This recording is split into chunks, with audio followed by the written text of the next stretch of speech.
कभी आपने सोचा है कि हाईवे पर दौड़ता हुआ एक ट्रक ड्राइवर जब रात के अंधेरे जंगल से होकर गुजरता है तो उसके सामने क्या रहस्य, क्या डर और क्या खौफ खड़ा हो सकता है? कभी सोचा है कि जो रास्ता दिन में बिल्कुल सामान्य लगता है वही रात में मौत का रास्ता क्यों बन जाता है? दोस्तों, यह कोई काल्पनिक कहानी नहीं है, यह सच्ची घटना है एक ट्रक ड्राइवर अरविंद मिश्रा की, जिसने अपनी आंखों से वो सब देखा जो आम इंसान सोच भी नहीं सकता।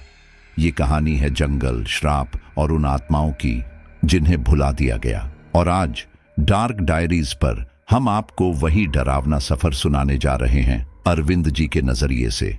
पर याद रखिए, ये कहानी सिर्फ कहानी नहीं है, ये उस कसम की गवाही है जो उन्होंने रात की गहराइयों में आत्माओं के सामने खाई थी। तो अगर आपके दिल में जरा भी हिम्मत है तो इस वीडियो को आखिर तक देखिएगा। और हाँ, अगर आपको ऐसी सच्ची घटनाओं पर आधारित हॉरर स्टोरीज पसंद आती हैं तो अभी डार्क डायरीज चैनल को सब्सक्राइब करिए, वीडियो को लाइक और शेयर करना मत भूलिए। नीचे कमेंट में हमें बताइएगा अगर आप उस रात अरविंद जी की जगह होते तो क्या करते। तो चलिए बिना वक्त गंवाए सुनते हैं अरविंद मिश्रा की जुबानी, वो सफर जिसने उनकी जिंदगी हमेशा के लिए बदल दी।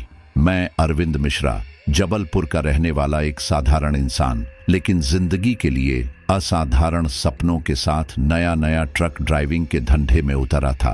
22 चक्कों वाला अपना ट्रक खरीदने के बाद लगता था कि अब किस्मत बदलने ही वाली है। गांव खैरगढ़ से धान की बोरियां भरकर बिलासपुर की राइस मिल तक पहुंचाना ही मेरा काम था, और मेरे साथ था मेरा खलासी मनोज, नौजवान, तेज तर्रार, मजाकिया और हर हालत में मेरा साथ निभाने वाला। दिन में सफर लंबा और थकाने वाला पड़ता था क्योंकि इस रूट पर भीड़ बहुत रहती थी। सुबह से शाम तक ट्रकों की कतारें लगी रहती थीं, और अगर एक भी ट्रक आगे खराब हो जाए तो कई घंटे का समय बर्बाद हो जाता था। यही सोचकर मेरे दिमाग में एक लालच ने जन्म लिया, क्यों न मैं रात को सफर करूं। रात को न भीड़ होगी, न पुलिस चेक पोस्ट की झंझट, और माल समय से पहुंचा दूंगा तो ऊपर से बोनस भी मिलेगा। उस समय हर मिनट की कीमत थी और मुझे इस काम में नाम और पैसा दोनों कमाने की जल्दी थी। जब मैंने दूसरे ट्रक ड्राइवरों से यह बात कही तो उन्होंने अजीब सा चेहरा बनाया। बूढ़े और अनुभवी ड्राइवरों ने मुझे कई बार चेताया, अरविंद, रात में उस जंगल के रास्ते मत जाना, सही नहीं है। किसी ने कहा वहां नक्सलियों का डर है, किसी ने कहा लूटपाट होती है, और कुछ ने तो धीमी आवाज में ये तक कह दिया कि उस रास्ते में रात को कुछ ऐसा है जिसे इंसान समझ ही नहीं सकता। पर मैं उनकी बातों को जलन समझकर टाल देता था। मुझे लगता था कि ये सब डराने के लिए कह रहे हैं ताकि मैं उनसे आगे ना निकल जाऊं, वरना असलियत में रास्ता तो वही है, जंगल, सड़क और मेरा ट्रक। पहली बार जब मैंने रात में ट्रक निकाला तो अजीब सा सन्नाटा मिला। दूर दूर तक न ट्रक की भीड़ थी, न हॉर्न का शोर। सड़क अंधेरे में गुम थी और दोनों तरफ घना जंगल, जहां पेड़ों की टहनियां हवा के साथ ऐसे चरमराती थीं जैसे कोई फुसफुसाकर मुझे पुकार रहा हो। कभी लगता कोई परछाई झाड़ियों के बीच हिली तो कभी कानों में ऐसा आभास हुआ जैसे किसी ने नाम लेकर आवाज दी हो। मनोज मेरी बगल में बैठा गुनगुनाता रहा, मानो मुझे हिम्मत दे रहा हो, पर उसकी आंखों में एक अनकहा डर साफ झलकता था। जब कभी ट्रक की हेडलाइट किसी बड़े पेड़ पर पड़ती तो उसके पीछे मानो काले साए भागते हुए दिखते, लेकिन जैसे ही दोबारा ध्यान से देखता तो कुछ नजर नहीं आता। रात की हवा भारी थी, ठंडी थी, और उसमें एक अजीब सी गंध थी, गीली मिट्टी और सड़न की मिली जुली, जैसे बरसों से किसी ने वहां कोई अनदेखा राज दबा रखा हो। उस पहली रात कोई घटना नहीं हुई। मैं माल सुरक्षित लेकर बिलासपुर पहुंच गया और वापस भी सही सलामत आ गया। मुझे लगा कि सब लोग बेवजह डर रहे थे। धीरे धीरे यह मेरी आदत बन गई। हर रात मैं जंगल पार करता और कमाई बढ़ती चली जाती। पर मनोज का चेहरा मुझे बार बार सोच में डाल देता। वह बाहर से हंसता मजाक करता, लेकिन उसकी आंखों में छिपा हुआ डर मैं महसूस करने लगा था। कई बार उसने मुझसे कहा, भैया, बाकी ड्राइवर दिन में क्यों जाते हैं, कभी सोचा है आपने? मैं हंसकर टाल देता, डरपोक हैं सब, हम मर्द हैं, हमें क्या डर। लेकिन उसके सवाल मेरे मन के किसी कोने में चुप जाते। आखिर ऐसा क्या था कि बाकी सब दिन में ही जाते और रात से कतराते? क्या वो सब बेवकूफ थे या फिर वाकई उस जंगल के अंधेरे में कुछ ऐसा था जिसे मैं देख नहीं पा रहा था। हर गुजरती रात के साथ उस रास्ते की हवा भारी लगने लगी। पेड़ जैसे और ऊंचे हो जाते थे, उनकी टहनियां सड़क पर ऐसे झुकती जैसे मुझे रोकना चाहती हों। झींगुरों और अनदेखे परिंदों की आवाजों में एक बेचैनी थी। कभी लगता कोई मेरे ट्रक के पीछे दौड़ रहा है, पर जब शीशे से झांकता तो बस अंधेरा ही दिखता। एक बार तो मुझे साफ साफ लगा कि किसी ने ट्रक की बॉडी पर हाथ मारा है, लेकिन जब रुककर देखा तो वहां कुछ भी नहीं था, न कोई इंसान, न कोई निशान। उस रात से मेरी रीढ़ में ठंडक उतर गई थी, लेकिन लालच ने मुझे अंधा कर दिया। मैं डर को नजरअंदाज करता रहा। दिन पर दिन मेरा सफर बढ़ता गया और रात के अंधेरे से मेरी पहचान गहरी होती गई। लेकिन भीतर कहीं न कहीं मैं महसूस करने लगा था कि यह रास्ता सिर्फ सड़क नहीं है, यह जैसे कोई जिंदा चीज है जो हमें हर रात देखती है, हमें परखती है और शायद सही वक्त का इंतजार कर रही है। मनोज की खामोशी और उसकी आंखों का डर मुझे और बेचैन करता था। उसकी हंसी अब मजबूर लगने लगी थी। एक रात जब मैंने उसकी तरफ देखा तो मुझे यकीन हुआ कि उसने भी कुछ देखा है, कुछ ऐसा जिसे उसने मुझसे छिपा लिया। और यहीं से मेरे अंदर पहला शक पनपने लगा। क्या बाकी ड्राइवर सच कह रहे थे? क्या इस जंगल में वाकई कोई ऐसी ताकत है जिससे सब डरते हैं, या फिर ये सब मेरे दिमाग का खेल है? सवाल कई थे, जवाब कोई नहीं। पर एक बात तय थी, उस अंधेरी सड़क ने मेरे दिल में एक बीज बो दिया था, शक का बीज। और मुझे पता भी नहीं चला कि यह बीज आने वाले दिनों में डर, सन्नाटे और खून से सींचा जाएगा। उस रात की ठंड आज भी मेरी हड्डियों तक चुभती है। नवंबर का महीना था और आधी रात के करीब का समय। घड़ी देखी थी तो 12:30 बज रहे थे। हम खैरगढ़ से धान की बोरियां लाद कर बिलासपुर की तरफ बढ़ रहे थे। चारों ओर घना अंधेरा, बस हेडलाइट की सफेद धार जैसी रोशनी और ट्रक की गड़गड़ाहट ही साथी थी। मनोज मेरी बगल में चुपचाप बैठा था, न जाने किस सोच में डूबा। जंगल के बीचों बीच सड़क इतनी सुनसान थी कि लगता था जैसे हम किसी और ही दुनिया में फंस गए हों। अचानक पीछे से आती तेज हेडलाइट्स मेरी आंखों पर पड़ी। पल भर में एक बड़ा ट्रक हमें ओवरटेक कर गया। उसका इंजन असामान्य तरीके से घरघराया और जैसे ही उसने हमें काटा, उस ट्रक का खलासी खिड़की से झुककर हाथ हिलाने लगा। स्पष्ट इशारा था कि हमें रुकना चाहिए। मेरे मन में पहला ख्याल यही आया, लूटपाट। इन रास्तों पर ये बातें आम थीं। नक्सली और डकैत दोनों ही ऐसे सुनसान इलाकों में अक्सर ट्रक वालों को रोककर माल लूट लेते थे। दिल तेज धड़कने लगा। मैंने मनोज की ओर देखा। उसकी आंखों में डर साफ झलक रहा था, लेकिन खलासी का चेहरा अजीब था। धुंधली रोशनी में भी साफ दिख रहा था कि उसके होंठ सूखे और आंखें बेहद गहरी, खोखली सी थीं। पर आवाज लगाते हुए वो सामान्य सा लग रहा था। मैंने मन ही मन तय किया कि रुकने का रिस्क लेना ही पड़ेगा, क्योंकि अगर आगे चलकर उन्होंने कोई जाल बिछा रखा हो तो मुश्किल और बढ़ सकती थी। ट्रक की रफ्तार धीमी की और सड़क किनारे लगा दिया। सामने वाला ट्रक भी कुछ दूर जाकर धीरे हुआ और रुक गया। उसका खलासी दौड़ते हुए हमारे पास आया और हांफते हुए बोला, भैया, आपकी 3 बोरियां पीछे गिर गई हैं, सड़क के बीचों बीच। जल्दी उठाइए, वरना गांव वाले उठा ले जाएंगे। उसके शब्द सुनते ही मुझे गुस्सा भी आया और हैरत भी। इतनी बड़ी गाड़ी इतना ध्यान रखते हुए चला रहा था, फिर बोरियां कैसे गिर गईं? मनोज ने मेरी तरफ देखा। उसकी सांसें तेज थीं, जैसे उसे इस बात पर यकीन ही नहीं हो रहा हो। हम दोनों नीचे उतरे। सड़क पर अजीब सी नमी और मिट्टी की गंध थी। मैं और मनोज टॉर्च लेकर पीछे की ओर भागे। सचमुच सड़क पर 3 बोरियां गिरी पड़ी थीं। अंधेरे में धान के दानों की गंध तक महसूस हो रही थी। हैरानी ये थी कि इतनी भारी बोरियां गाड़ी से कैसे गिरीं और हमें जरा सा भी झटका क्यों नहीं लगा। इतने लंबे ट्रक में अगर पिछला हिस्सा हिले भी तो स्टीयरिंग पर कंपन महसूस होता है, लेकिन मैंने तो कुछ नहीं जाना। मनोज ने धीमी आवाज में कहा, भैया, ये अजीब नहीं है क्या? मैंने उसे घूर कर चुप कराया और बोला, चल जल्दी उठा। हम दोनों ने बड़ी मशक्कत से बोरियां उठाईं और वापस ट्रक में लाद दी। मेरी पीठ पर पसीना बह रहा था, ठंड होने के बावजूद। तभी अचानक पीछे से हवा का झोंका आया और जंगल की टहनियों से टकराकर सीटी जैसी आवाज निकली। ऐसा लगा जैसे कोई अदृश्य चीज हमारे पीछे खड़ी होकर सांस ले रही हो। मैंने पलट कर देखा, लेकिन वहां सिर्फ अंधेरा था। आंखें चौंधिया गईं, कुछ भी साफ नहीं दिखा। मनोज ने धीरे से कहा, भैया चलिए यहां से, कुछ ठीक नहीं लग रहा। मैंने बिना समय गंवाए ट्रक स्टार्ट किया और आगे बढ़ा दिया। सामने वाला ट्रक जो हमें रोक रहा था वो कहीं दिखाई नहीं दे रहा था, मानो हवा में घुल गया हो। इतनी बड़ी गाड़ी, इतना भारी ट्रक, और वो भी इस सुनसान सड़क पर, और अचानक से गायब हो जाना। मेरे दिल की धड़कनें और तेज हो गईं। मनोज खिड़की से बाहर झांकता रहा, लेकिन कुछ नहीं दिखा।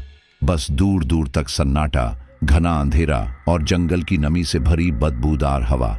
उस रात हम किसी तरह बिलासपुर तक पहुंच गए, बोरियां उतारी और वापसी के लिए तैयार हुए। ऊपर से सब कुछ सामान्य लग रहा था, लेकिन भीतर से मुझे बेचैनी थी। मनोज की हालत और खराब थी। उसने रास्ते भर एक शब्द भी नहीं बोला। सुबह जब हम खैरगढ़ लौटे तो उसने ट्रक से उतरते ही कराह भर दी। उसका चेहरा पीला पड़ चुका था, आंखें लाल थीं और शरीर बुखार से तप रहा था। मैंने उसे तुरंत गांव के हकीम के पास पहुंचाया। हकीम ने कहा, यह साधारण बुखार नहीं है, इस पर किसी भारी हवा का असर है। उसकी बात सुनकर मेरी रूह कांप गई। मैंने उससे पूछा, भारी हवा मतलब? तो उसने आंखें सिकोड़कर कहा, जंगल की रात की हवा, जिसमें भूत प्रेतों का साया होता है। मैंने हंसने की कोशिश की, लेकिन भीतर से मेरी हड्डियां तक ठंडी हो गई थीं। उस रात के बाद से मनोज की तबीयत लगातार गिरती रही। कभी वो बेचैनी में रात को उठ बैठता और कहता, भैया कोई मुझे पुकार रहा है। कभी उसके होंठ अपने आप बुदबुदाते रहते, ऐसे शब्द जो मैं समझ नहीं पाता। मैंने खुद को समझाया कि ये सब महज संयोग है। शायद ट्रक से सचमुच बोरियां गिर गई थीं और हमसे ध्यान नहीं गया। शायद मनोज को ठंड लग गई होगी। लेकिन जितना मैं खुद को ये तसल्ली देता, भीतर से डर और गहरा होता जाता। उस रात जो खलासी हमें रोक रहा था, उसका चेहरा बार बार मेरी आंखों के सामने घूम जाता। उसकी आंखें बिल्कुल काली थीं, जैसे गहरी गुफा। और उसका ट्रक जो अचानक कहीं गायब हो गया, वो याद आते ही मेरी रीढ़ में ठंडी लहर दौड़ जाती। मैंने मनोज से इस बारे में बात करने की कोशिश की, पर वो चुप हो गया। उसकी खामोशी में जैसे डर का सागर उमड़ रहा था। उसकी आंखें मुझसे कह रही थीं कि वो कुछ देख चुका है, पर कह नहीं पा रहा। और मैं भी समझ रहा था कि ये मुठभेड़ सामान्य नहीं थी, ये किसी आने वाले बड़े खतरे की चेतावनी थी। उस रात की ठंड कुछ अलग थी, हवा और गहरी, और पेड़ों की सरसराहट किसी अनजानी भाषा में बातें करती हुई लग रही थी। मनोज बुखार से अब भी तप रहा था, पर उसने जिद की, भैया आप अकेले मत जाइए, मैं साथ चलूंगा। अगर मैं पीछे रह गया तो नींद में जाने क्या हो जाएगा। उसकी आंखों में डर साफ था, लेकिन उस डर में अजीब सी मजबूरी भी थी। मैं जानता था वो बीमार है, उसे आराम करना चाहिए, लेकिन उसकी जिद के आगे मैं झुक गया। सोचा, साथ रहेगा तो मेरा भी मन हल्का रहेगा। हमने रात के 12 बजे के बाद ट्रक निकाला। चांद की रोशनी बादलों में छुपी हुई थी और सड़क पर हेडलाइट के अलावा कोई दूसरा उजाला नहीं था।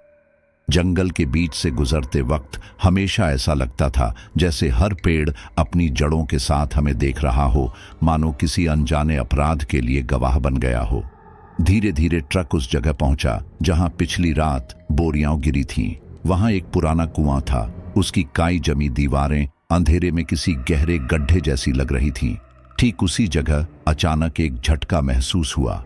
ट्रक हल्का सा डगमगाया और मुझे स्टीयरिंग पर कंपन महसूस हुआ। मैं तुरंत समझ गया, टायर पंचर हो चुका है। हम दोनों उतर गए। ठंडी हवा में सांस से धुंध निकल रही थी। मैंने टॉर्च जलाकर देखा तो पीछे का टायर पूरी तरह बैठ चुका था। मनोज मेरे साथ टूल निकालने में मदद करने लगा। तभी दूर से एक आवाज कानों में पड़ी, धीमी धीमी, जैसे ढोलक बज रही हो।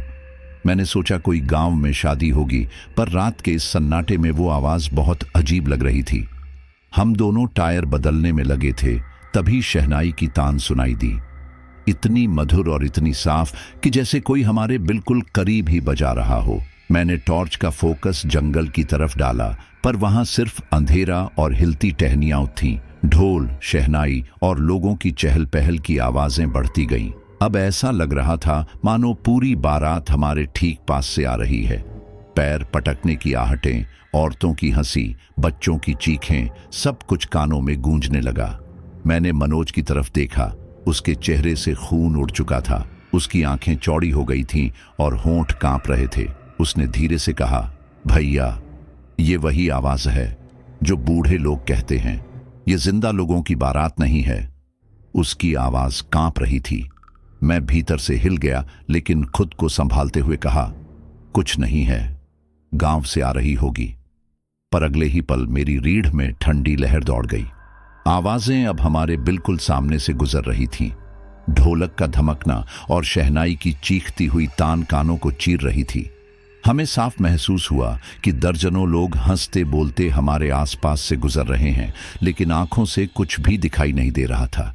न कोई रोशनी, न कोई इंसान, न कोई बैलगाड़ी, बस आवाजें, और वो भी इतनी वास्तविक कि मेरी सांस रुकने लगी। मनोज लगभग सिसकते हुए बोला, ये इंसान नहीं है भैया, ये वही आत्माएं हैं जिनकी बारात यहीं कटी थी। उसके शब्द सुनकर मेरे हाथ कांप गए। मैंने जल्दी से स्टेफनी लगाई और हम दोनों ट्रक में चढ़ गए। मेरा दिल जोरों से धड़क रहा था, लेकिन मैंने खुद को संभालते हुए इंजन स्टार्ट किया और ट्रक धीरे धीरे आगे बढ़ाया। जैसे ही हम उस कुएं वाले मोड़ से आगे बढ़े, लगभग 100 मीटर दूर सड़क के किनारे एक छोटी सी झोपड़ी दिखाई दी। उसमें लालटेन की मध्यम रोशनी टिमटिमा रही थी। रात के उस सन्नाटे में उस रोशनी का होना ही अजीब था। झोपड़ी इतनी टूटी फूटी लग रही थी मानो सालों से वहां कोई रहता ही न हो। फिर भी भीतर किसी के होने का आभास हो रहा था। मैं और मनोज चुपचाप उस झोपड़ी को देखते हुए गुजरे। हमारे गुजरते ही झोपड़ी अंधेरे में गुम हो गई, लेकिन तभी अचानक ट्रक एक बार फिर जोर से झटका खाकर रुक गया। इस बार दूसरा टायर पंचर हो चुका था। मैं गुस्से और डर से पसीने पसीने हो गया। इतनी कम दूरी में दो दो टायर पंचर होना सामान्य नहीं था। मनोज ने धीरे से फुसफुसाकर कहा, भैया, ये सब आम नहीं है, कोई हमें रोकना चाहता है। उसकी आवाज में सच्चा डर था। मैं ट्रक से उतरा और देखा कि टायर सचमुच पूरी तरह बैठ चुका है। अब मुसीबत और बढ़ गई थी, क्योंकि हमारे पास सिर्फ एक ही स्टेफनी थी और वो हम पहले ही इस्तेमाल कर चुके थे। अब दूसरा टायर कैसे बदलते? मतलब ये कि हम इस जंगल में फंस गए थे। ठंडी हवा और बढ़ गई थी, चारों तरफ सन्नाटा, और दूर से अब भी शहनाई की गूंज बहुत धीमे धीमे सुनाई दे रही थी, जैसे कोई दूर जाते जाते भी हमें याद दिला रहा हो कि हम अकेले नहीं हैं। मैंने मनोज की तरफ देखा। उसके चेहरे पर डर की परछाई साफ थी। उसका माथा पसीने से भीग चुका था, जबकि ठंडी हवा हड्डियां जमा रही थी। मेरे दिल में एक ही ख्याल बार बार उठ रहा था, ये कोई संयोग नहीं है, ये रास्ता हमें पकड़कर कहीं खींचना चाहता है। शायद ये वही जगह है जिसके बारे में बाकी ट्रक ड्राइवर चेतावनी देते थे। और अब मैं और मनोज दोनों उसकी गिरफ्त में थे। उस रात हम दोनों की हालत वैसे ही खराब थी। एक टायर पहले ही पंचर हो चुका था और अब दूसरा भी बैठ गया था। अंधेरे और ठंडी हवा में फंसे हम दोनों के गले सूख रहे थे। पानी खत्म हो चुका था। मनोज की हालत और बिगड़ रही थी। उसके होंठ फट गए थे और सांसें तेज चल रही थीं। मैंने सोचा अगर कहीं से पानी मिल जाए तो शायद उसे थोड़ी राहत मिले। तभी मुझे याद आया, अभी अभी जिस टूटी फूटी झोपड़ी के पास से हम गुजरे थे, वहां लालटेन जल रही थी। अगर वहां कोई रहता है तो शायद पानी मिल जाए। मैंने मनोज से कहा, तू ट्रक में बैठ, मैं देख कर आता हूं। उसने घबराकर मेरा हाथ पकड़ लिया। भैया, अकेले मत जाइए, वो जगह ठीक नहीं। मैंने उसे समझाया कि और कोई रास्ता नहीं है, प्यास से मरने से अच्छा है कि कोशिश कर ली जाए। फिर मैंने टॉर्च उठाई और धीरे धीरे झोपड़ी की ओर बढ़ चला। जैसे ही मैंने कदम बढ़ाए, एक अजीब सा बदलाव महसूस हुआ। मेरी टॉर्च, जो अभी तक तेज रोशनी दे रही थी, अचानक धीमी होने लगी। उसकी रोशनी धुंधली होकर कांपने लगी, जैसे उसकी बैटरी अचानक खत्म हो रही हो। मेरे पसीने छूट गए। मैंने जल्दी जल्दी बटन दबाए, पर रोशनी और कमजोर होती गई। उधर झोपड़ी में टिमटिमाती लालटेन भी अजीब तरह से बुझने लगी। वो लौ जो पहले साफ जल रही थी, अब ऐसे थरथरा रही थी जैसे किसी ने उसकी सांस खींच ली हो। मुझे लगा जैसे कोई अदृश्य ताकत मेरी ऊर्जा चूस रही हो। मेरे कदम भारी होते जा रहे थे। दिल की धड़कनें तेज थीं, लेकिन मैं रुका नहीं। झोपड़ी के पास पहुंचते ही मैंने कांपते हुए आवाज लगाई, कोई है? पानी चाहिए था। कुछ पल सन्नाटा छाया रहा, फिर भीतर से एक खुरदुरी, बूढ़ी और बेहद डरावनी आवाज आई, यहां से चले जाओ। तुम क्या करने आए हो इस वक्त? उस आवाज में इतनी घृणा और गुस्सा था कि मेरी रीढ़ की हड्डी ठंडी पड़ गई। मैं वहीं जमकर खड़ा रह गया। झोपड़ी का दरवाजा धीरे धीरे हिलने लगा, मानो कोई भीतर से उसे धक्का दे रहा हो। मैंने सांस रोक ली। दरवाजा चरमराया पर खुला नहीं। उसी समय मेरी टॉर्च अचानक पूरी तरह बुझ गई और ठीक उसी क्षण झोपड़ी की लालटेन भी अंधेरे में गुम हो गई। चारों तरफ ऐसा घना अंधेरा छा गया कि मुझे अपनी हथेलियां तक नजर नहीं आ रही थी। और तभी मुझे एक और आवाज सुनाई दी, किसी के गहरी भारी सांस लेने की आवाज, जैसे कोई बहुत नजदीक आकर मेरे कान के पास खड़ा हो। वो सांसें इतनी भारी थीं कि मेरी छाती तक हिलने लगी। मैंने कांपते हुए कदम पीछे खींचे। वो आवाज और करीब आई, फिर अचानक पीछे मुड़ गई और भारी पैरों की आहटें धीरे धीरे दूर जाती सुनाई दी। मेरा धैर्य टूट गया। मैंने मुड़कर पूरी ताकत से भागना शुरू कर दिया। दिल धड़क रहा था, सांस गले में अटक रही थी, लेकिन मैं भागता चला गया। मेरे पांव कांप रहे थे और टॉर्च अब भी बुझी हुई थी। किसी तरह मैं ट्रक तक लौटा, लेकिन वहां पहुंचकर मेरी जान सूख गई। ट्रक का दरवाजा खुला था और मनोज अपनी सीट पर नहीं था। मैंने चारों ओर देखा, तभी मेरी नजर पड़ी। वो सड़क के दूसरी ओर खड़ा था। उसकी पीठ हमारी तरफ थी और चेहरा जंगल की तरफ। वो खड़ा होकर जोर जोर से रो रहा था। उसकी सिसकियां रात की खामोशी को चीर रही थीं। मैं कांपते हुए उसकी तरफ बढ़ा और उसी समय मेरी टॉर्च की रोशनी धीरे धीरे वापस आने लगी, पहले हल्की फिर तेज। जैसे ही रोशनी सही हुई, मैंने टॉर्च का फोकस मनोज पर डाला और मेरे पैरों तले जमीन खिसक गई। उसका दाहिना हाथ कुर्ते की बांह से बाहर लटक रहा था और वो हाथ पूरी तरह काला पड़ चुका था। ऐसा लग रहा था जैसे उसकी त्वचा झलकर राख हो गई हो। उंगलियां सूजी हुई और सड़ी हुई मांस की तरह दिख रही थीं। उसकी 3 उंगलियां गायब थीं, कट चुकी थीं या सड़ चुकी थीं, कहना मुश्किल था। मेरा गला सूख गया। मैंने चिल्लाकर कहा, मनोज, ये क्या हुआ तेरे हाथ को? लेकिन उसने कोई जवाब नहीं दिया। वो बस जंगल की ओर मुंह किए लगातार रोता रहा। उसकी सिसकियां किसी बच्चे की तरह मासूम भी थीं और किसी बूढ़े की तरह डरावनी भी। मेरे पैरों में जैसे जान ही नहीं बची थी। मैं समझ गया कि यह सब सामान्य नहीं है। वो झोपड़ी, वो आवाज, अंधेरा और अब मनोज की हालत, ये सब किसी अदृश्य शैतानी ताकत का खेल है। लेकिन सवाल ये था कि उस ताकत को चाहिए क्या? हमें क्यों फंसाया जा रहा था? मैं मनोज की तरफ भागा। वो अब भी जंगल की ओर मुंह किए खड़ा था और उसकी सिसकियां रात के अंधेरे को और डरावना बना रही थी। मैंने जोर से उसका नाम पुकारा, मनोज। पर जैसे ही मैं उसकी तरफ बढ़ा, उसने अचानक अपनी पीठ घुमाई और बिना मेरी ओर देखे सीधे जंगल की उस कच्ची पगडंडी में दौड़ पड़ा। मैं चिल्लाया, उसे पकड़ने की कोशिश की, लेकिन अंधेरे में वो मेरी नजरों से ओझल हो गया। दिल की धड़कन इतनी तेज थी कि कानों में धड़कन की गूंज सुनाई दे रही थी। मैं उस कच्चे रास्ते के किनारे खड़ा हाँफ रहा था कि तभी ट्रक की दिशा से एक भयानक चीख सुनाई दी। वो मनोज की आवाज थी। चीख इतनी दर्दनाक थी कि मेरी हड्डियां तक हिल गई। मैं पागलों की तरह ट्रक की तरफ दौड़ा। ट्रक के नीचे देखा तो मनोज जमीन पर पड़ा तड़प रहा था।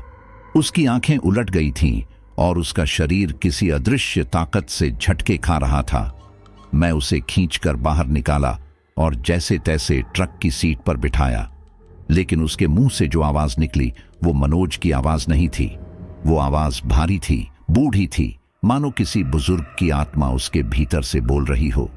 मेरी बेटी को ले आओ, उसने धीमी भारी आवाज में कहा। मैंने उसकी आंखों में देखा, सफेद हो चुकी थी, मानो पुतलियां गायब हों। मैं हक्का बक्का रह गया। उसके होंठ कांपते हुए बार बार वही वाक्य दोहरा रहे थे, मेरी बेटी को ले आओ, वो उधर गई है, मेरी बेटी को ले आओ। मेरे भीतर अचानक एक सर्द लहर दौड़ गई। समझने में देर नहीं लगी कि अब मनोज पर किसी आत्मा का कब्जा हो चुका है। उसकी आंखें, उसकी आवाज, उसका शरीर, सब कुछ उस औरत या उस ताकत के वश में था। मैंने उसे झकझोरा, मनोज होश में आ। लेकिन उसने मेरी तरफ देखा भी नहीं। उसका चेहरा जड़ हो चुका था और वो लगातार एक ही बात दोहराता रहा। मैं बुरी तरह हिल चुका था कि तभी अचानक मेरी नजर सड़क के आगे पड़ी। लगभग 50 मीटर की दूरी पर एक लंबा बांस गड़ा हुआ था। बांस इतना ऊंचा था कि उसकी नोक धुंध में गुम हो रही थी। मेरी आंखें उसी पर अटक गईं क्योंकि उस बांस के ऊपर कोई था। मैंने हेडलाइट तेज की और दिल दहल गया। वो एक औरत थी, बेहद पतली दुबली, लंबे काले बाल उसके चेहरे को ढके हुए। वो धीरे धीरे बेहद खौफनाक ढंग से उस बांस से नीचे उतर रही थी। उसकी हर हरकत अस्वाभाविक थी, मानो उसके शरीर में हड्डियां ही न हो। मैंने डर से स्टीयरिंग कसकर पकड़ा। पसीना मेरी पीठ से बह रहा था, जबकि बाहर ठंडी हवा चल रही थी। तभी बगल में बैठा मनोज कांपते हाथ से उस औरत की तरफ इशारा करने लगा। उसकी आंखों से आंसू बह रहे थे और उसकी भारी आवाज फिर गूंजी, इसे ट्रक में बैठाओ, ये मेरी बेटी है, इसे बैठाओ। उसके शब्दों ने मेरे दिमाग को सुन्न कर दिया। मेरा गला सूख गया। सामने बांस से उतरती वो औरत अब सड़क के बीच आकर खड़ी हो गई थी। उसकी दूरी हमारे ट्रक से मुश्किल से 20 मीटर थी। मैं उसकी शक्ल साफ देख सकता था। उसका चेहरा हड्डियों से भरा, होंठ गायब, बस लाल लाल दांत और गहरी खाली आंखें। उसकी सफेद साड़ी की किनारी मिट्टी और खून से सनी हुई थी। मैंने डर से इंजन बंद कर दिया। पैर ब्रेक पर जमे हुए थे और हाथ कांप रहे थे। मनोज अब जोर जोर से चिल्लाने लगा, इसे बैठाओ वरना तुम दोनों नहीं बचोगे। उसकी आवाज इतनी कर्कश और गहरी हो चुकी थी कि लगता था कोई बूढ़ा आदमी मेरे कान में चीख रहा हो। उसकी आंखें खून से लाल हो गई थीं और वो पागलों की तरह उंगली से उस औरत की तरफ इशारा कर रहा था। मैंने कांपते होंठों से कहा, मनोज, वो तेरी बेटी नहीं है। लेकिन वो मेरी बात सुन ही नहीं रहा था। वो गुस्से से चिल्लाया, बैठाओ इसे, ये हमारे साथ जाएगी।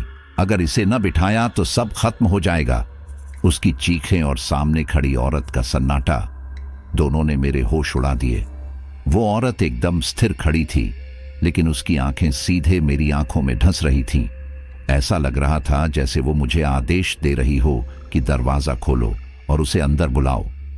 मैंने हिम्मत करके ट्रक का हॉर्न बजाया, पर वो औरत जरा भी नहीं हिली। वो बस वहीं खड़ी रही, जैसे किसी पत्थर की मूर्ति। मनोज मेरे कंधे को झकझोरता रहा, पागलों की तरह चिल्लाता रहा। मैं पसीने में भीग चुका था, दिल जोर जोर से धड़क रहा था और दिमाग सुन्न हो चुका था। उस पल मुझे एहसास हुआ कि मैं मौत के बिल्कुल करीब खड़ा हूं। अगर मैंने जरा भी गलती की, अगर मैंने उस औरत को ट्रक में बैठा लिया, तो शायद सुबह कोई हमारी लाशें इस सड़क के किनारे पाएगा। ट्रक की भारी आवाज जंगल की चुप्पी को तोड़ रही थी, लेकिन उसके बावजूद मुझे ऐसा लग रहा था जैसे अंधेरा और भी घना होता जा रहा हो। मेरी सांसें बेकाबू थीं और हाथ कांप रहे थे। मनोज मेरी बगल में बैठा था, लेकिन अब वो मनोज नहीं रहा था जिसे मैं जानता था। उसकी आवाज, उसका चेहरा, सब किसी और के कब्जे में लग रहे थे। उसने अचानक भारी बूढ़ी आवाज में कहा, देखो, वो सामने मेरी बेटी खड़ी है। उसकी उंगली सड़क के बीचों बीच इशारा कर रही थी। मैंने घबराकर हेडलाइट्स को सीधा किया। धुंध से ढकी सड़क पर मुझे एक परछाई दिखाई दी। वो परछाई धीरे धीरे साफ होती गई। एक औरत का आकार, सफेद कपड़ों में, लंबे बिखरे बालों के साथ। उसका चेहरा अब भी धुंध में छिपा हुआ था, लेकिन उसकी मौजूदगी मेरे पूरे शरीर में सनसनाहट पैदा कर रही थी। मैंने ब्रेक दबाने की हिम्मत नहीं की, बस धीरे से ट्रक को थोड़ा दाईं ओर मोड़ने की कोशिश की। लेकिन तभी उसकी आंखें लाल चमक उठीं। जैसे ही हेडलाइट उसकी आंखों पर पड़ी, मुझे ऐसा लगा जैसे दो जलते हुए अंगारे अंधेरे से बाहर आकर सीधे मेरी रूह को भेद गए हों। मैं स्टीयरिंग कसकर पकड़े रहा, पसीना हथेलियों से बह रहा था। तभी मनोज पागलों की तरह चीखने लगा। उसकी आवाज अब उसकी अपनी नहीं रही थी, किसी बूढ़े भूत जैसी थी। दरवाजा खोलो, इसे अंदर लाओ, ये हमारी बेटी है। उसने सचमुच ट्रक का दरवाजा खोलने की कोशिश की। मैंने तुरंत बगल में रखी लोहे की बड़ी छुरी उठाई और उसकी ओर तान दी। मेरे हाथ कांप रहे थे, लेकिन मैंने पूरी ताकत से गरज कर कहा, मनोज, अगर तूने दरवाजा खोला तो मैं तुझे ही काट दूंगा। मेरी बात सुनते ही वो कुछ पल के लिए पीछे हट गया। उसकी आंखें लाल थीं और चेहरा अजीब विकृत हो चुका था, जैसे किसी और की शक्ल उस पर चढ़ गई हो। लेकिन डर खत्म नहीं हुआ था, क्योंकि अब वो औरत धीरे धीरे हमारी ट्रक की रफ्तार से मेल बिठाकर दौड़ने लगी थी। हम 40-50 की स्पीड पर थे, पर वो औरत बिना थके, बिना डगमगाए बिल्कुल हमारी बगल में भाग रही थी। उसके बाल हवा में लहराते हुए ट्रक की खिड़की से टकरा रहे थे। मैंने कांपते हाथों से स्टीयरिंग और कसकर पकड़ा और एक्सीलेटर दबा दिया। इंजन की गरज और तेज हुई, लेकिन उस औरत की रफ्तार भी बढ़ गई। धीरे धीरे उसका चेहरा साफ दिखने लगा, और वो चेहरा मेरे जीवन का सबसे भयावह दृश्य बन गया। उसके होंठ ही नहीं थे, सिर्फ खुले मांस और खून से सना जबड़ा जिसमें टेढ़े मेढ़े दांत बाहर झांक रहे थे। उसके गालों पर सड़ी हुई त्वचा लटक रही थी और आंखें अब भी लाल अंगारों की तरह जल रही थीं। उसने दौड़ते दौड़ते अपना चेहरा हमारी खिड़की के बिल्कुल पास ला दिया। उसकी सांस इतनी बदबूदार थी कि मुझे उल्टी सी आने लगी। मनोज जोर जोर से चिल्लाने लगा, मत छोड़ो इसे अंदर लाओ, वरना सब खत्म हो जाएगा। ये हम सब की मौत का कारण बनेगी। उसकी चीखें ट्रक के इंजन की आवाज से भी तेज थीं। वो पागलों की तरह दरवाजा खींच रहा था, कभी कांच पर हाथ मारता, कभी मुझ पर झपटता। मैंने छुरी उसकी तरफ और तान दी। लोहे की चमक देख वह कुछ पल के लिए पीछे हट गया, लेकिन उसकी आंखों में पागलपन साफ था। मैं पसीने से तरबतर हो चुका था, दिमाग सुन्न था। सामने सड़क धुंध में गुम थी और बगल में वो औरत खून से सना चेहरा लिए भाग रही थी। उसके दांत मेरी आंखों में ढंस रहे थे। मेरी हिम्मत जवाब देने लगी। दिल में बार बार ख्याल आता कि अगर ये औरत सचमुच कोई आत्मा है तो क्या ये ट्रक और ये सड़क हमें बचा पाएगी। मैंने अचानक एक फैसला किया। मैंने पूरे जोर से एक्सीलेटर दबा दिया। इंजन गरज उठा और ट्रक की रफ्तार पागलों की तरह बढ़ गई। ट्रक झटके खा रहा था, लेकिन मैंने पैर नहीं हटाया। सामने धुंध और गहरी हो रही थी। टायर सड़क पर चीख रहे थे और पीछे से मनोज डर और गुस्से में चीख रहा था। कुछ पल के लिए मुझे लगा कि वो औरत हमारी खिड़की से लटक जाएगी। उसका चेहरा इतना पास था कि अगर मैं हाथ बढ़ाऊं तो उसे छू सकता था। लेकिन जैसे ही ट्रक की स्पीड और बढ़ी, वो औरत धीरे धीरे पीछे छूटने लगी। उसकी लाल आंखें अब भी अंधेरे में चमक रही थीं, लेकिन धीरे धीरे वो धुंध में गुम हो गई। मेरी सांसें बेकाबू थीं, हाथ कांप रहे थे और पूरा शरीर पसीने से भीगा हुआ था। मनोज अब भी सीट पर बैठा कराह रहा था। उसकी आंखें बंद थीं, लेकिन होंठ अब भी वही शब्द दोहरा रहे थे, मेरी बेटी, मेरी बेटी। और तभी मैंने आगे देखा। सड़क सीधी जा रही थी और दूर एक हल्की रोशनी दिखाई दी। मैं समझ गया कि शायद वो मुख्य सड़क है। मेरे होंठों से अपने आप शब्द निकले, भगवान, बस मुझे इस बार बचा लो। मैंने ट्रक की पूरी ताकत झोंक दी और किसी तरह उस रोशनी की ओर बढ़ा। पीछे के सारे खौफ, चीखें, लाल आंखें और सड़ी हुई मुस्कानें धीरे धीरे अंधेरे में गुम हो गईं।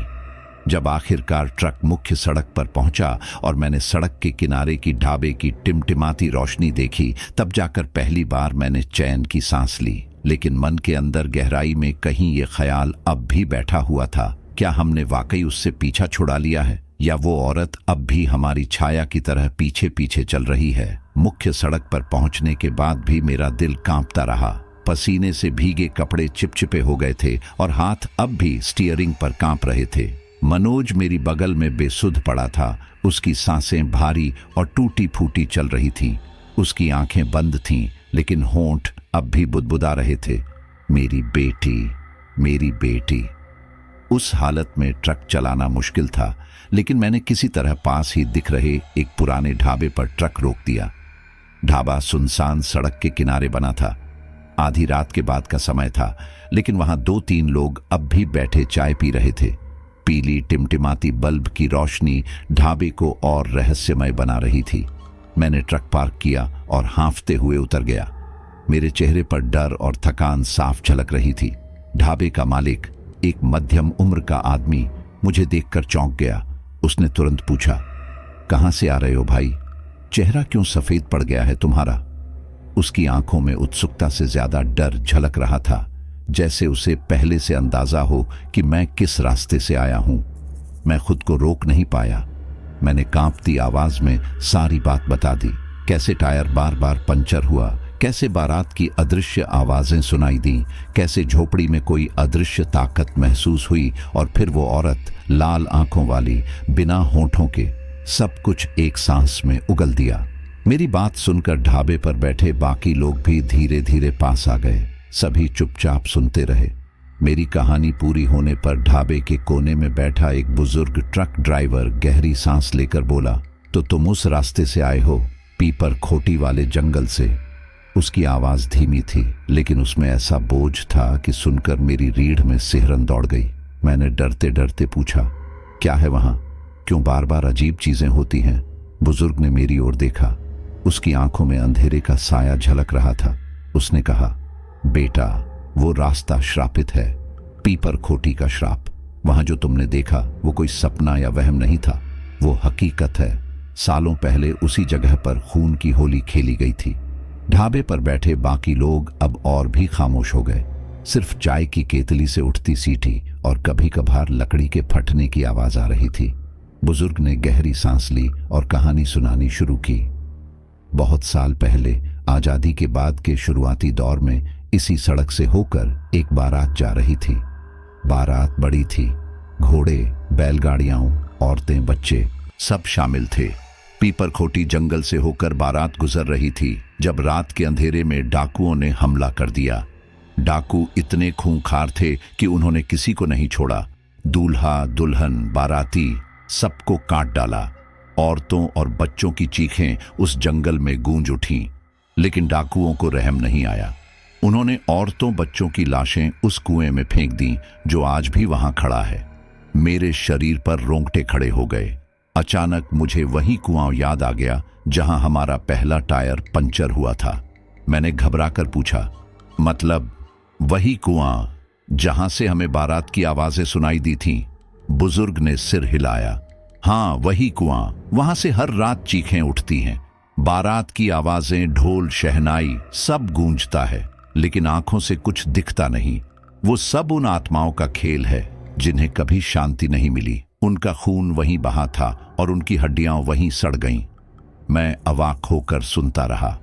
मेरे कानों में फिर वही ढोल, शहनाई गूंजने लगी, मानो अब भी आसपास से निकल रही हो। बुजुर्ग ने आगे कहा, लेकिन सबसे खतरनाक है वो औरत। कहते हैं बारात में एक औरत थी जो अपनी छोटी बेटी के साथ थी। डाकुओं ने दोनों को बेरहमी से मारा। औरत का शव कुएं के पास ही फेंका गया, लेकिन बच्ची का शरीर कभी नहीं मिला। तब से वो औरत की आत्मा हर रात अपनी बेटी को ढूंढती फिरती है। जो भी उस रास्ते से गुजरता है उसे अपनी बेटी समझ लेती है या उसे अपनी बेटी की तलाश में अपने साथ खींच लेती है। मेरे दिल की धड़कन और तेज हो गई। मनोज के मुंह से निकले वो शब्द गूंजने लगे, मेरी बेटी, मेरी बेटी। अब सब समझ आ रहा था। बुजुर्ग ने सख्त लहजे में कहा, बेटा, अगर तुमने उस औरत को ट्रक में बैठा लिया होता तो आज सुबह तुम्हारी लाश भी सड़क किनारे मिलती। वो औरत अपने साथ किसी को छोड़ती नहीं। जो भी उसे बुलाता है वो उसके साथ कुएं की गहराई में चला जाता है। उसकी बात सुनकर मेरे पैरों तले जमीन खिसक गई। मैंने कांपते हुए मनोज की तरफ देखा। वो अब भी बेसुध पड़ा था। उसका चेहरा पीलापन लिए हुए था और होंठ फटे हुए थे। उसका हाथ अब भी काला और सड़ा हुआ दिख रहा था। मैं सोच भी नहीं पा रहा था कि अगर उस समय मैंने दरवाजा खोल दिया होता तो हम दोनों की हालत क्या होती। ढाबे वाले ने मेरे लिए पानी लाकर रखा। मैंने घटाघट पानी पिया, लेकिन गले की सूखापन कम नहीं हुआ। भीतर एक और डर बैठ गया था। ये तो सिर्फ कहानी थी, लेकिन जो मैंने अपनी आंखों से देखा था वो कहानी से कहीं ज्यादा खौफनाक था। बुजुर्ग ने आखिर में धीमी आवाज में कहा, तुम्हारा बच जाना चमत्कार है, लेकिन समझ लो असली डर अभी बाकी है, क्योंकि जिस पर उस औरत की छाया पड़ जाए वो आसानी से पीछा नहीं छोड़ती। उसके शब्द सुनकर मेरा खून जम गया। मैंने मनोज की ओर देखा, फिर ढाबे की अंधेरी दीवारों की तरफ। ऐसा लगा जैसे कहीं छुपकर वो औरत अब भी हमें देख रही हो। रात का डर अभी तक मेरे दिल में धड़क रहा था। ढाबे पर बैठकर जो कुछ बुजुर्ग ने सुनाया था वो सिर्फ कहानी नहीं थी। उसने मेरे भीतर सच को हड्डियों तक गाड़ दिया था।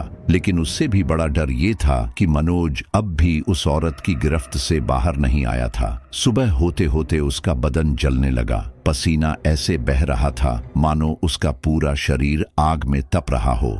मैं उसके माथे पर गीला कपड़ा रखता रहा, लेकिन उसका बुखार कम होने का नाम ही नहीं ले रहा था। करीब सुबह के 4 बजे वो धीरे धीरे होश में आया। उसकी आंखें खुली तो उनमें अजीब सी दहशत थी। होंठ सूखे थे, आवाज टूटी हुई। उसने कांपते हुए कहा, भैया वो फिर आई थी। मैं चौंक गया। मैंने पूछा, कौन? उसने धीमी आवाज में कहा, वही औरत, सफेद कपड़ों वाली। वो मेरे सपनों में आती है। वो कहती है, मुझे मेरी बेटी दिला दो, वरना तुम दोनों को अपने साथ ले जाऊंगी। उसकी बात सुनकर मेरे पैरों तले जमीन खिसक गई। अब मुझे साफ समझ आ गया कि ये सब महज डर या वहम नहीं है। इसके पीछे कोई गहरी पुरानी वजह छुपी है। वो औरत सिर्फ आत्मा नहीं, बल्कि बदले की आग में जलती एक श्रापित रूह है, और अब उसकी नजर हम पर पड़ चुकी है।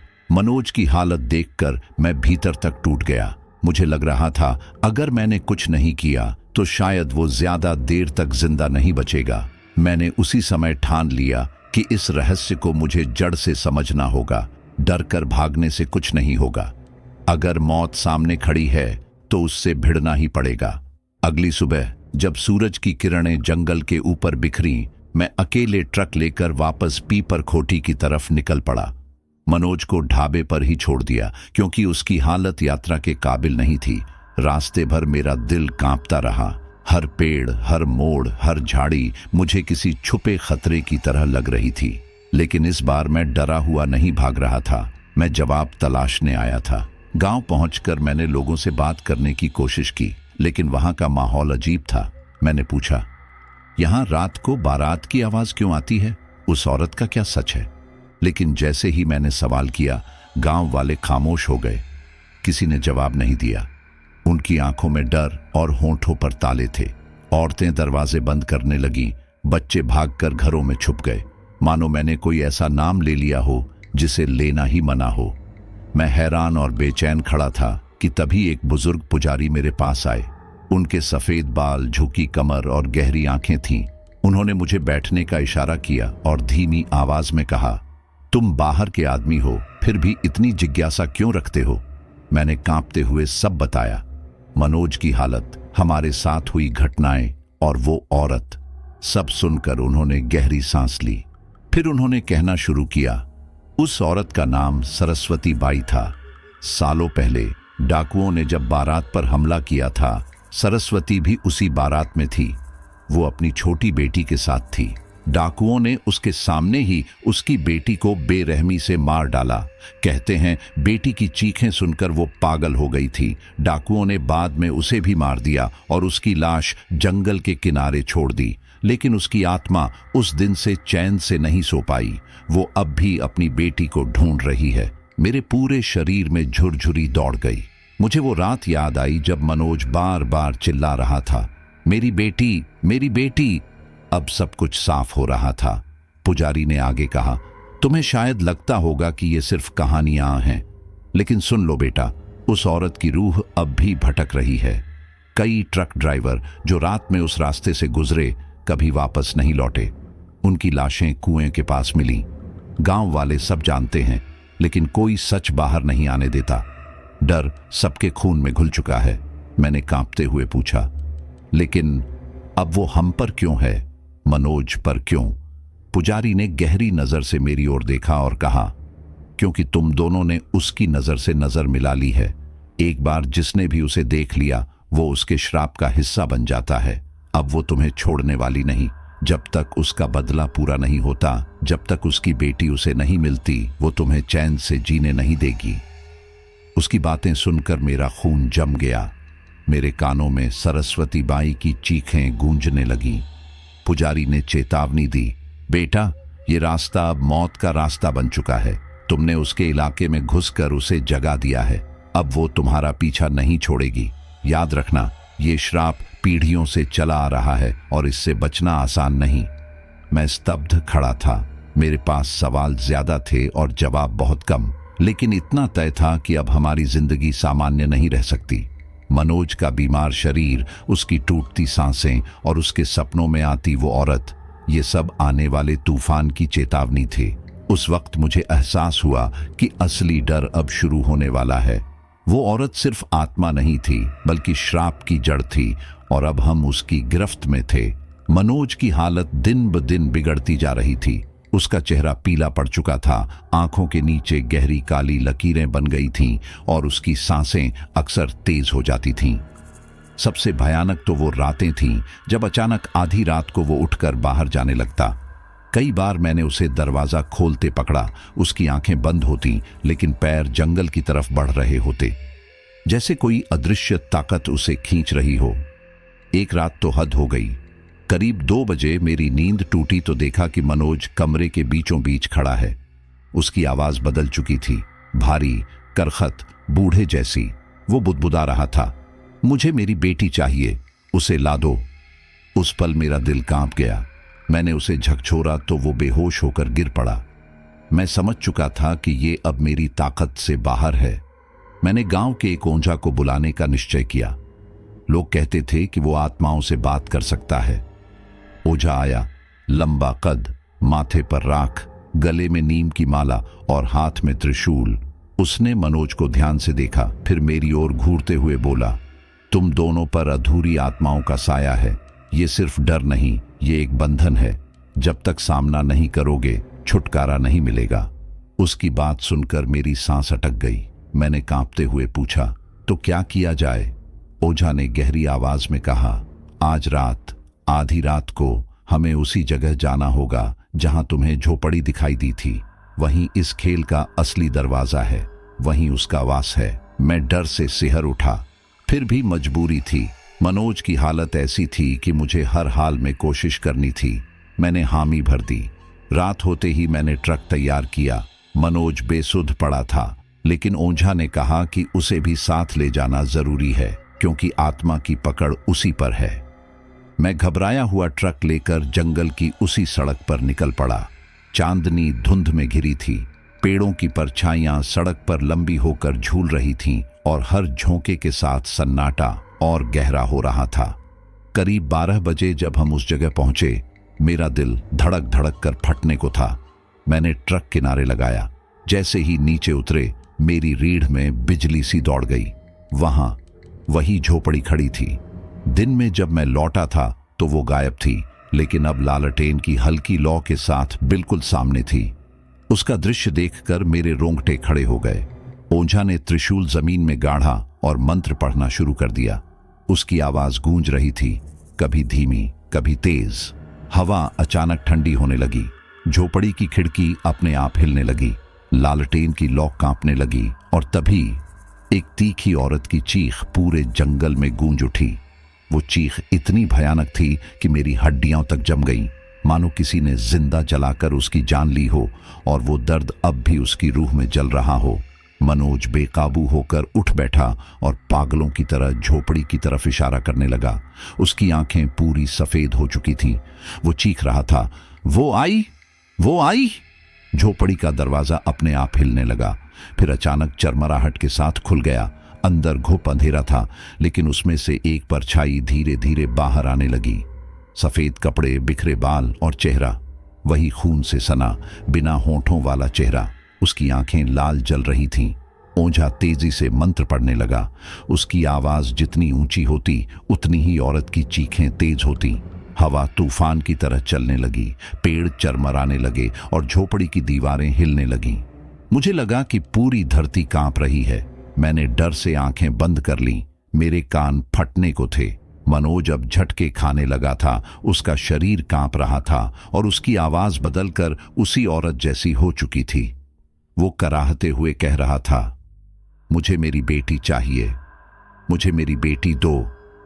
उस क्षण मुझे साफ समझ आया, ये सामना अब मौत और जिंदगी का है। ओझा मंत्र पढ़ रहा था और वो औरत धीरे धीरे हमारे करीब आ रही थी।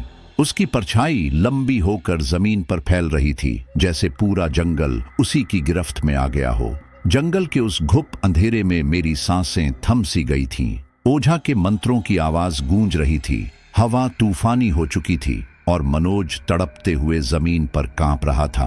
अचानक झोपड़ी का दरवाजा पूरी ताकत से खुला, चरर की आवाज के साथ, और फिर वहां से वही औरत बाहर निकली, सफेद कपड़ों में लिपटी, चेहरे पर खून के धब्बे, होंठ गायब और लाल जलती आंखें। उसका चेहरा ऐसा था जैसे मौत खुद सामने आकर खड़ी हो गई हो। लेकिन सबसे डरावना दृश्य तो उसके पीछे था। जैसे ही वो आगे बढ़ी, उसके पीछे पीछे सैकड़ों परछाइयां निकलने लगीं, धुंध से बनी काली आकृतियां जो धीरे धीरे इंसानों का आकार लेने लगीं। दूल्हा दुल्हन, बच्चे बूढ़े, मानो पूरी की पूरी बारात जो सालों पहले मौत के घाट उतारी गई थी। उनकी आंखें खाली थीं, लेकिन उनमें इंतजार था, एक अधूरी चाह। मेरे पैरों में जान नहीं बची थी। मनोज का शरीर जोर जोर से कांपने लगा। उसकी आंखें सफेद हो गईं, होंठों से झाग निकलने लगा और वो कराहते हुए उसी औरत की तरफ देखने लगा। उस पल मुझे साफ लगा कि वो अब पूरी तरह उसके कब्जे में आ चुका है। ओझा ने जोर से मंत्र पढ़ते हुए कहा, ये आत्माएं मोक्ष चाहती हैं। ये किसी बंधन में नहीं, अपने श्राप में फंसी हुई है। जब तक इनकी दास्तान दुनिया के सामने नहीं आएगी, तब तक ये भटकती रहेंगी। मैं हांफते हुए चीखा, लेकिन कैसे? मैं क्या कर सकता हूं? मेरी आवाज खुद मेरे कानों को अजनबी लगी। ओझा ने गहरी नजर से मुझे देखा और गरजती हवा में बोला, इनकी कहानी दुनिया को बताओ। इन्हें भुला दिया गया है और यही इनका श्राप है। जब कोई इंसान इनके दर्द को, इनके कत्लेआम को दुनिया के सामने लाएगा, तभी ये चैन पाएंगी, वरना ये और खून मांगेंगी। उस पल मेरे दिल में जैसे कोई भारी हथौड़ा पड़ा। मेरे सामने वो औरत खड़ी थी। उसकी आंखें सीधी मेरी आंखों में घुस रही थीं। वो जैसे मेरी आत्मा को खींच रही थी। मैंने कांपते हुए हाथ जोड़ लिए और चिल्लाकर कहा, मैं वादा करता हूं, मैं आपकी कहानी सबको सुनाऊंगा। मैं कसम खाता हूं कि तुम्हें भुलाया नहीं जाएगा। मेरे शब्द जंगल की रात में गूंज उठे। उसी पल अचानक तूफान और तेज हो गया। पेड़ झूमकर टूटने लगे, धूल और धुंध की दीवार खड़ी हो गई और वो औरत, वो जोर से चीखी, इतनी भयानक चीख कि पूरा जंगल कांप उठा। उसके साथ सैकड़ों परछाइयां भी चीख उठी। मैंने अपनी आंखें बंद कर ली। लगा जैसे कान के पर्दे फट जाएंगे। लेकिन जैसे ही आंधी आई थी, वैसे ही अचानक सब शांत हो गया। आंखें खोली तो सामने न औरत थी, न परछाइयां, बस सन्नाटा था। इतना गहरा सन्नाटा कि मेरे कान गूंजने लगे। मैंने कांपते हुए चारों तरफ देखा। झोपड़ी भी गायब हो चुकी थी। वहां सिर्फ खाली मैदान था जहां हवा तक रुक गई थी। ओझा पसीने से लथपथ खड़ा था। उसका चेहरा थका हुआ लेकिन गंभीर था। उसने धीमी आवाज में कहा, आज रात तुमने उन्हें मुक्त कर दिया है, या शायद उनका इंतजार और लंबा कर दिया है। ये सिर्फ समय बताएगा। मैं तुरंत मनोज की तरफ भागा। उसका शरीर अब शांत था, आंखें बंद थीं, चेहरा सामान्य लग रहा था, जैसे कई दिनों बाद उसे नींद आई हो। मैंने उसकी नब्ज टटोली, धीमी लेकिन स्थिर। वो अब सुरक्षित था। सुबह की पहली किरणें पेड़ों के बीच से छन कर आईं। अंधेरा हट चुका था और हैरानी की बात, जहां झोपड़ी कल रात खड़ी थी, वहां अब जरा सा भी निशान नहीं था। न दीवारें, न लालटेन, न दरवाजा, कुछ भी नहीं। जैसे वो सब कभी अस्तित्व में ही नहीं था। मैंने राहत की सांस ली, लेकिन भीतर कहीं न कहीं बेचैनी अब भी थी। हम गांव लौटे तो पुजारी ने सिर्फ इतना कहा, तुमने आत्माओं से वादा किया है, अब ये बोझ तुम्हारे सिर पर है। याद रखना, वादा निभाओ, वरना उनका श्राप फिर से जाग उठेगा। उस दिन के बाद से मनोज धीरे धीरे ठीक होने लगा। उसका बुखार उतर गया, उसकी आंखें सामान्य हो गईं, लेकिन उसकी याददाश्त धुंधली थी। उसे पिछली कई रातों की बातें याद नहीं थीं। वो कहता, भैया, मुझे बस इतना याद है कि कोई मुझे बार बार बुला रहा था। मैंने उसे सच नहीं बताया। डर था कि कहीं वो फिर उस औरत की गिरफ्त में न आ जाए। दिन बीतते गए, लेकिन मेरा दिल आज भी उस रात की दहशत में फंसा हुआ है। मैंने खुद से वादा किया था कि उनकी कहानी दुनिया तक पहुंचाऊंगा। शायद यही वजह है कि मैं आज ये किस्सा सुना रहा हूं। लेकिन एक बात अब भी रह रहकर मेरे मन को झकझोर देती है, क्योंकि कई बार जब मैं रात को अकेले ट्रक लेकर निकलता हूं, वही रास्ता पार करता हूं, तो सन्नाटे के बीच मुझे एक आवाज साफ सुनाई देती है, धीमी, फुसफुसाती हुई, मेरी बेटी को ला दो। और उस पल मेरे हाथ स्टीयरिंग पर जम जाते हैं। दिल जोर जोर से धड़कने लगता है और मैं समझ जाता हूं, कहानी चाहे पूरी हो गई हो, लेकिन श्राप शायद अब भी अधूरा है।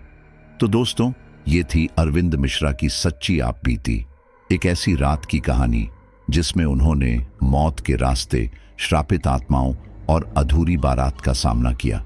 सोचिए, अगर आप उस वक्त उनके साथ ट्रक में होते तो क्या आप भी उनकी तरह हिम्मत दिखा पाते, या उस औरत की आवाज सुनकर आपकी रूह कांप जाती? लेकिन एक बात याद रखिए, कहानी खत्म जरूर हो गई है, पर डर अभी भी जिंदा है। क्योंकि अरविंद जी आज भी कहते हैं, जब वो रात को ट्रक लेकर अकेले निकलते हैं तो जंगल की खामोशी में उन्हें वही आवाज सुनाई देती है, मेरी बेटी को ला दो। तो बताइए दोस्तों, आपको क्या लगता है, क्या वो आत्माएं सचमुच मुक्त हो गईं, या उनका श्राप अब भी अधूरा है? अपने विचार कमेंट में जरूर लिखिए। अगर आपको ये कहानी पसंद आई हो तो डार्क डायरीज चैनल को अभी सब्सक्राइब कीजिए, वीडियो को लाइक और शेयर करिए ताकि और लोग भी इस खौफनाक सच्चाई से रूबरू हो सकें। और हाँ, अगली बार हम आपके लिए और भी डरावनी और रहस्यमयी कहानियां लेकर आएंगे। तब तक के लिए दरवाजे बंद रखिए, लाइट्स ऑन रखिए, क्योंकि कौन जानता है अंधेरे में कौन आपकी ओर देख रहा है।